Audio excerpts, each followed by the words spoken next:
কিংকর্তব্য বিমূঢ় বিষাদগ্রস্ত অর্জুন প্রসন্ন হইয়া শ্রী ভগবানের ওপর মঙ্গলপথ নির্দেশের ভার অর্পণ করত।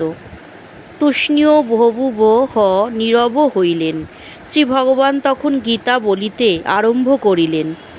তাহার পরে অর্জুন কিন্তু সুশীল শান্ত শিষ্টটির মতো নীরবে আচার্যের কথাগুলি মানিয়া লইতে পারেন নাই।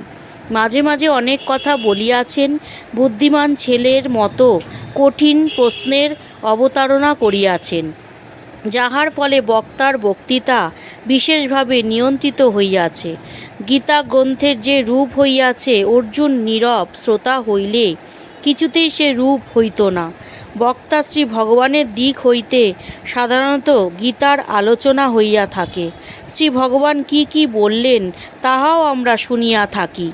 এই নিবন্ধে শ্রোতার দিক হইতে আমরা গীতা আলোচনার প্রয়াস পাইব। অর্জুন কি বুঝিলেন না, কি শুনিতে চাহিলেন আর কি শুনিলেন, তাহাও আমরা জানিতে চেষ্টা করিব।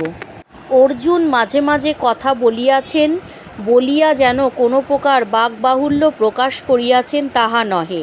মৃত ভাষায় অতি প্রয়োজনীয় সার কথাই বলিয়াছেন। কখনো কখনো সুদীর্ঘ সময় ধরিয়া নীরবে পিপাসু শ্রোতার মতো কথা শুনিয়াছেন। সপ্তম, নবম, ত্রয়োদশ, পঞ্চদশ ষোড়শ অধ্যায়ের অর্জুন নির্বাক। দ্বিতীয়, তৃতীয়, চতুর্থ, পঞ্চম, ষষ্ঠ, অষ্টম, দশম, একাদশ, দ্বাদশ, চতুর্দশ, সপ্তদশ ও অষ্টাদশ এই কয়েকটি অধ্যায়ের মধ্যে অর্জুন বেশ কয়েকবার কথা বলিয়াছেন। ভগবানের কথা শুনিতে শুনিতে অর্জুনের আবার কি কি জিজ্ঞাসা আরম্ভ হইল, আমরা তাহাই আলোচনা করিব। উক্ত কয়েকটি অধ্যায়ের মধ্যে অর্জুনের মোট 18 বার কথা বলিয়াছেন। তন্মধ্যে 5 বার প্রার্থনা নিবেদন শ্রুতিনতি করিয়াছেন। বাকি 13 বার নানাবিধ প্রশ্ন তুলিয়াছেন। প্রশ্নগুলিকে প্রথমত মুখ্য প্রাসঙ্গিক, গৌণ প্রাসঙ্গিক ভেদে 2 ভাগ করা চলে। গৌণ প্রাসঙ্গিক প্রশ্ন মাত্র একটি, বাকি 12টি মুখ্য প্রাসঙ্গিক প্রশ্নকে পুনরায় জিজ্ঞাসামূলক ও সংশয়মূলক ভেদে 2 ভাগে ভাগ করা যায়। 12টির মধ্যে 9টি প্রশ্ন জিজ্ঞাসামূলক, অবশিষ্ট 3টি প্রশ্ন সংশয়াত্মক। জিজ্ঞাসামূলক প্রশ্নগুলির উত্তর শ্রী ভগবান সঙ্গে সঙ্গেই দিয়াছেন। সংশয়মূলক প্রশ্নগুলির উত্তরেই অনেক কথা বলিতে হইয়াছে, ইহা লইয়াই গীতার অধিকাংশ ভাগ ব্যয়িত হইয়াছে। অর্জুনের জিজ্ঞাসাপক প্রথম প্রশ্ন, স্থিতপ্রজ্ঞ কে? উত্তর, মনোগত সকল প্রকার কামনা পরিত্যাগ করিয়া যিনি আত্মাতে তুষ্টি লাভ করিয়াছেন। দ্বিতীয় প্রশ্নতে, মানুষ অনিচ্ছা সত্ত্বেও পাপ কেন করে? উত্তর, রজগুণজাত কাম ক্রোধ রিপুদ্বয়ের বশে। অর্জুনের তৃতীয় জিজ্ঞাসা, চঞ্চল মনকে কিভাবে স্থির করা যায়? উত্তর, অভ্যাস ও বৈরাগ্যের দ্বারা। চতুর্থ জিজ্ঞাসা, যোগভ্রষ্টের কি গতি হয়? উত্তর করিয়াছেন, সে পবিত্র পিতামাতার গৃহে জন্মগ্রহণ করিয়া সেখান হইতে সাধনা আরম্ভ করে ও কখনো নাশপ্রাপ্ত হয় না। অর্জুনের পঞ্চম প্রশ্ন, অষ্টম অধ্যায়ের প্রথম 2 মন্ত্রে 7টি পারিভাষিক শব্দের অর্থ শুনিতে চাহিয়াছেন। সঙ্গে সঙ্গেই উত্তর পাইয়াছেন। ব্রহ্ম কি? যাহার অক্ষর অর্থাৎ অপরিণামী তাহাই ব্রহ্ম। অধ্যাত্ম কি?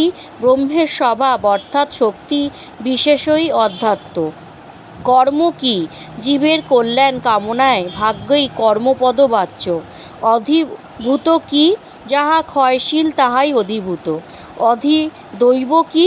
প্রত্যেক ভূতের অধিষ্ঠাত্রী দেবতাই অধিদৈব। অধিযজ্ঞ কি? প্রত্যেক দেহে ভক্তরূপে স্থিত আমি অধিযজ্ঞ। মৃত্যুকালে সমাহিত চিত্ত পুরুষদিগের দ্বারা তুমি কি প্রকারে জ্ঞাত হও? মৃত্যুকালে আমাকে স্মরণ করিয়া যিনি দেহত্যাগ করেন তিনি আমারই ভাবকে প্রাপ্ত হয়েন। অর্জুনের জিজ্ঞাসামূলক ষষ্ঠ প্রশ্ন 10ম অধ্যায়ের দ্বাদশ মন্ত্র হইতে, পরম পুরুষ যে তুমি, তোমাকে কিভাবে ভাবিব? উত্তরের ভাবটি এইরূপ, বিশ্বময় আমারই বিভূতি, সেই বিভূতি স্বরূপ আমাকে ভাবিবে। বস্তুত এই প্রশ্নের উত্তরে 10ম অধ্যায়ে বিভূতি যোগের বর্ণনা। অর্জুনের 7ম জিজ্ঞাসা দ্বাদশ অধ্যায়ের 1ম মন্ত্রে, যে ভক্ত তোমাকে ভজনা করে আর যে জ্ঞানী অব্যক্ত অক্ষর পুরুষের উপাসনা করে, তন্মধ্যে কে শ্রেষ্ঠ? উত্তরে বলিয়াছেন, দুইজনেই আমাকে পাইবে, তবে ভক্তই শ্রেষ্ঠ। নিগুণ উপাসনার পথে ক্লেশের আধিক্য। অর্জুনের 8ম জিজ্ঞাসা গুণাতীতের লক্ষণ ও গুণাতীত হইবার উপায় জানিতে চাহিয়াছেন। উত্তরে বলিয়াছেন, যিনি সহ্য ও গুণ দ্বারা বিচলিত নহেন, তিনি গুণাতীত। অবিচারী ভক্তিযোগে ভগবৎ সেবা করিলে গুণাতীত হওয়া যায়। অর্জুনের 9ম জিজ্ঞাসা, যাহারা শাস্ত্রবিধি ত্যাগ করিয়া পরন্তু শ্রদ্ধাযুক্ত হইয়া ভজনাদি করেন, তাহাদের নিষ্ঠা কী প্রকার? উত্তরে বক্তা শাস্ত্রীকি রাজসী ও তামসী এই ত্রিবিধ শ্রদ্ধার কথা বিস্তারে আলোচনা করিয়াছেন। সমস্ত অধ্যায়টি ওই প্রশ্নের উত্তর বলা চলে। অর্জুনের জিজ্ঞাসামূলক প্রশ্ন এই 9টি। অর্জুনের প্রার্থনা নিবেদন 11 অধ্যায়ের প্রারম্ভে একবার বিশ্বরূপ দর্শনের স্বাদ জানাইতে। এই প্রার্থনার ফলে বিশ্বরূপ দর্শন ফলে অর্জুন 2বার স্তবস্তুতি করিয়াছেন।